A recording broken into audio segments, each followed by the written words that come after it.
Bonjour à tous et bienvenue dans cette vidéo où je vais vous présenter le système Solana en essayant d'être le plus simple et le plus rapide possible.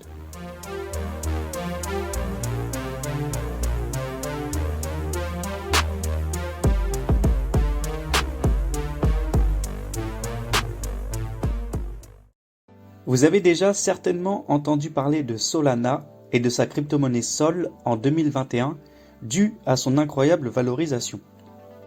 En effet, la crypto était cotée à 1,8$ le 1er janvier 2021 et a clôturé l'année 2021 à 170$, soit une performance de plus de 10 000%.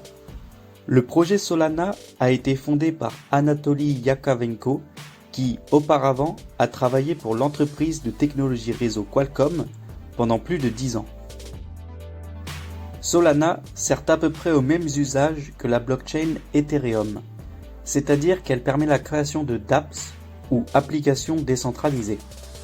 Alors, pourquoi Solana existe si les usages sont les mêmes que pour Ethereum ? Eh bien parce qu'Ethereum rencontre un problème majeur. Son incapacité à effectuer un grand nombre de transactions par seconde qui engendre d'importants frais de transaction. Le but de Solana est donc de rendre les transactions plus rapides et pour un coût très faible.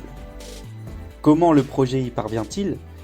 Grâce à son mécanisme de consensus innovant qui s'appelle la Proof of History, la preuve d'histoire.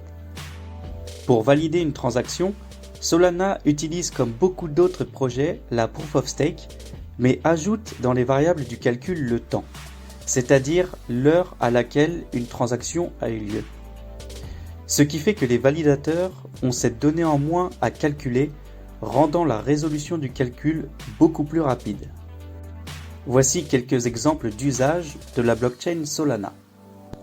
Elle est par exemple utile pour stocker et envoyer de la valeur, construire des applications de DeFi ou encore créer et acheter des NFT.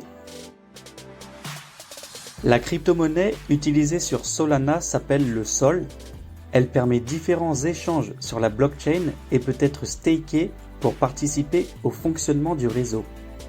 Le coin Sol est à la fois inflationniste et déflationniste.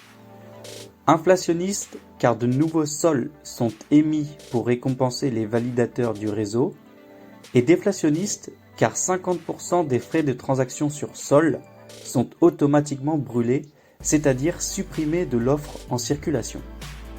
Également, l'offre totale de Sol sera limitée à 489 millions de coins.